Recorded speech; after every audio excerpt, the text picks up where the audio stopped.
My name is Haley Carr, and I attend the Frederick County Career and Technology Center. Strength Training Video 1. To properly align yourself with the lifter, you want to be standing a reasonable distance behind the rack so that the lifter does not feel crowded or uncomfortable, and then face the lifter. To properly spot the lifter performing the bench press, you want to first face the lifter. Once the lifter lies on the bench and grabs hold of the barbell, the spotter should use an alternating grip to help lift the weight off the rack inside of the lifter's hands. Wait for the lifter's count and slowly bring the barbell up into a starting position. You want to keep your hands close to the bar, but should not touch it. When assistance is needed, safely rack the barbell with the lifter. The antagonist muscles involved are the biceps, the latissimus dorsi, and the posterior deltoid. The agonist muscles involved are the triceps, pectoralis major and minor, and the anterior deltoid. The concentric part of the lift is when the muscle contracts while shortening in the pushing up motion of the exercise. The eccentric part of the lift is when the muscle contracts while lengthening in the going down motion of the exercise. It is a double jointed exercise. To apply positive and negative resistance to the movement, you could add more weight, resistance bands, or increase time under tension. An example of a pre-exhaustion exercise are cable flies. An example of a post-exhaustion exercise are dumbbell flies. In the video, the spotter should assist the lifter in first picking the bar off the rack, and then when he goes to put it back on the rack once the lifter is finished, he should have his hands in an alternating grip, with one facing the ceiling and one facing the ground, instead of both facing the same direction. Strength Training Video 2. To properly align yourself with the squatter, you want to be standing a reasonable distance behind the rack so that the lifter does not feel crowded or uncomfortable, and face the lifter. Make sure the weight plates are secured to the barbell and the height of the bar is correct and around chest height. To properly spot the lifter performing the squats, you want to first face the lifter's back. Position your hand close to the lifter's back as they take the bar off the rack. As they back up, be sure to back up the same number of steps. Stand in the same position as the lifter with your feet shoulder width apart. Next, put your arms underneath the lifter's arm, bent in a V shape, but allow for room between your arms and the lifter's. Mirror the lifter by performing the squats at the same speed as the lifter does them. Lastly, help the lifter safely rack the weight. The agonist muscles involved are the quadriceps and the gluteus maximus. The antagonist muscles involved are the hamstrings and the iliopsoas. The concentric part of the lift is when the quadriceps muscles contract and shorten during the upward phase of the squat movement. The eccentric part of the lift is when the quadriceps muscles contract and lengthen in the downward phase of the squat movement. It is a double jointed exercise.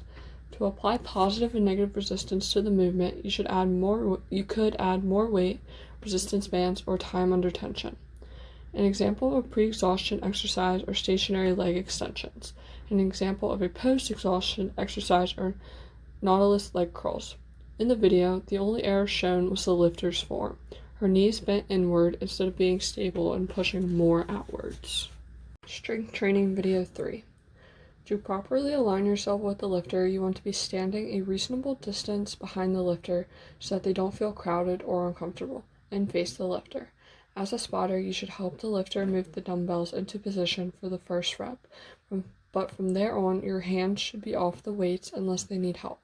Generally, the lifter prefers an elbow spot over a wrist spot, so you want to gently push their elbows up when the lifter is going back upwards into the exercise. The antagonist muscles involved are the biceps, the latissimus dorsi, and the posterior deltoid. The agonist muscles involved are the triceps, pectoralis major and minor, and the anterior deltoid. The concentric part of the lift is when the muscle contracts while shortening in the pushing up motion of the exercise. The eccentric part of the lift is when the muscle contracts while lengthening in the going down motion of the exercise. It is a double jointed exercise. To apply positive and negative resistance to the movement, you could add more weight, resistance bands, or increase time under tension. An example of a pre-exhaustion exercise are cable flies. An example of a post-exhaustion exercise are dumbbell flies. The exercise was performed properly with no errors made in the video. Strength Training Video 4. To properly leg press, first grasp the assist handles to provide support and keep your head and spine in position. Push the platform away with your heels and forefoot. As your feet remain flat on the foot plate, extend your legs slowly while keeping your head and back flat against the seat rest. Pause at the top of the movement, then gradually bend your knees to slowly bring the platform and weights back down. To properly spot this movement, you should watch the lifter to make sure they aren't having problems. If they need assistance, you should help them push up on the platform. You can also help them by changing the pins to set the weight on an appropriate amount. The agonist muscles involved are the quadriceps. The antagonist muscles are the hamstrings, gluteus maximus, adductor magnus, and soleus. The concentric part of the leg press would be when the muscle contracts while shortening and the pushing out motion of the exercise. The eccentric part of the lift is when the muscle contracts while lengthening and the knee flexion motion of the exercise. It is a double jointed exercise. To apply positive and negative resistance to the movement, you could add more weight, resistance bands, or increase time under tension. An example of a pre-exhaustion exercise are free squats. An example of a post-exhaustion exercise are hammer leg extensions. In the video, the only error shown was that the lifter locked her knees out when at the point of full extension during the exercise. Strength Training Video 5. To properly perform seated lateral raises, you should sit upright with a set of dumbbells in your hands. Allow your arms to hang down by your sides with your palms facing towards each other. Maintaining a slight bend in your elbows, you should raise your arms out to the side until they are parallel with the ground. Pause, and then slowly and controlled return the weights back to the starting position. To properly spot this movement, you should stand and watch the lifter to make sure that they aren't experiencing a lot of difficulty. The agonist muscles involved are the triceps and the pectoralis major and minor. The antagonist muscles involved are the biceps, trapezius, and latissimus dorsi. The concentric part of the seated lateral raises would be when the muscle contracts while shortening and the raising of the arms motion of the exercise. The eccentric part of the lift is when the muscle contracts while lengthening during when the arms are brought back down motion of the exercise. It is a single jointed exercise. To apply positive and negative resistance to the movement, you could add more weight, resistance bands, or increased time under tension. An example of a pre-exhaustion exercise are incline presses. An example of a post-exhaustion exercise are seated presses. Exercise was performed properly with no errors made. Strength Training Video 6. To properly perform leg extensions, you should set up the machine so that the pad is at the top of your lower legs at the ankles. After selecting an appropriate weight, place your hands on the handbars. Then lift the weight until your legs are almost straight. Be sure to not lock your knees. Keep your back straight against the backrest. Then lower the weight back to the starting position. To properly spot this movement, you should stand and watch the lifter to make sure that they are performing the exercise correctly without a lot of difficulty.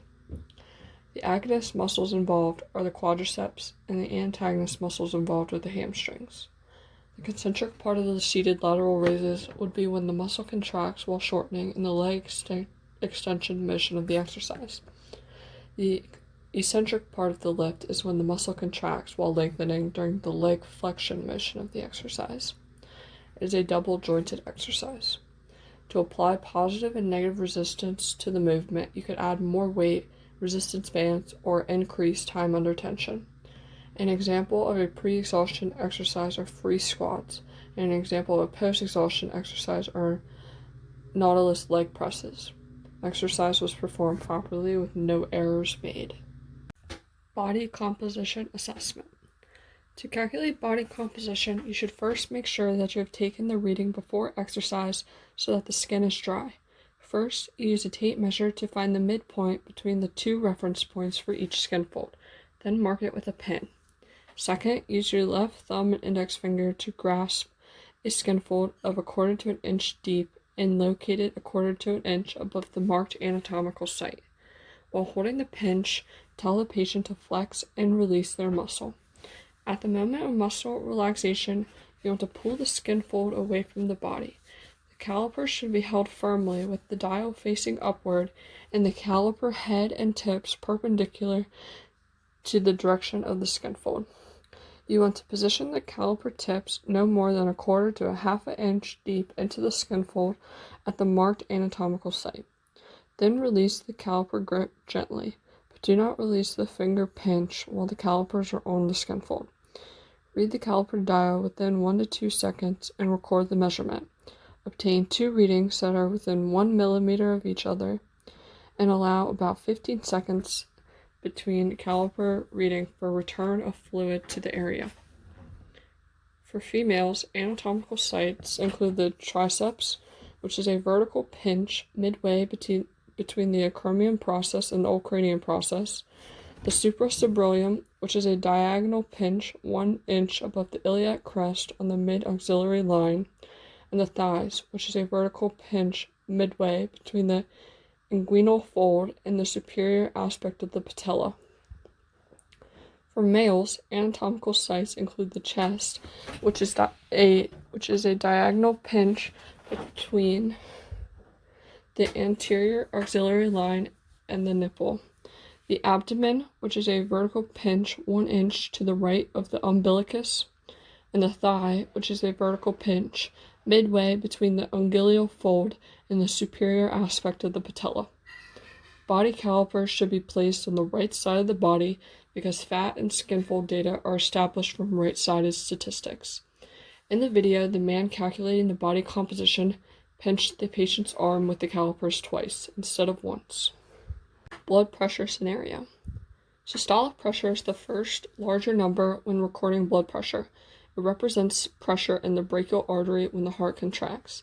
A desired normal systolic reading is 120 millimeters of mercury. Diastolic pressure is the second smaller number when recording blood pressure. It represents pressure in the artery when the heart relaxes and fills between beats. A desired normal diastolic reading is 80 millimeters of mercury. Blood pressure is taken from the brachial artery. First, you want to palpate the brachial artery, which is located approximately at the elbow joint on the medial aspect of the arm. Then wrap the appropriate size cuff snugly around the upper arm, 1 inch above the elbow joint. Placing the artery arrow over the location of the brachial radial pulse. Place the diaphragm of the stethoscope over the brachial artery without coming in contact with the cuff. Next, inflate the cuff to 160 millimeters of mercury and slowly deflate it at a rate of 2 millimeters of mercury per second. The onset of a sharp tapping sound as the cuff begins to deflate should be recorded as the systolic number, and when the sound completely disappears, should be recorded as the diastolic number. A normal BP rating would be 120/80, and a reading requiring a medical clearance would be 140/90 or higher. The exercise was performed properly with no errors made. Stretching scenario and demonstration. Flexibility is the range of motion available in a joint or a group of joints. Flexibility is specific in that some joints can be highly flexible while others have a low degree of flexibility. The proper way to conduct a stretch should first start with a 3 to 10 minute light aerobic warm-up.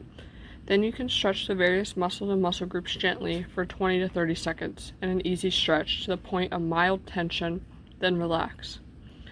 After the easy stretch, you want to move a fraction of an inch further until you again feel a mild tension and hold for 30 to 60 seconds. This is known as the developmental stretch. While stretching, be sure to remember to keep breathing, but at a slow, rhythmic, and under controlled pace. The purpose of a warm-up is to increase pulse rate, body temperature, blood circulation, range of joint mobility, and mental readiness. The primary benefits of a warm-up are reducing the risk of soft tissue injury and allowing the cardiovascular system to adjust blood flow away from the abdominal area to the working muscles. The purpose of a cool-down is to stabilize blood pressure and to force blood to flow back to the heart. A chest stretch you can do are doorway pectoral stretches. A back stretch you can do are toe touches. A stretch you can do for your anterior deltoid are crossovers.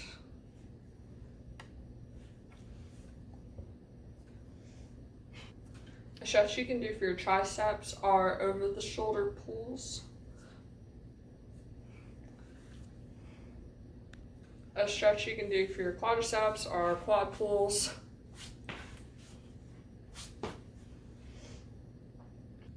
A stretch for your hamstrings or sit and reach.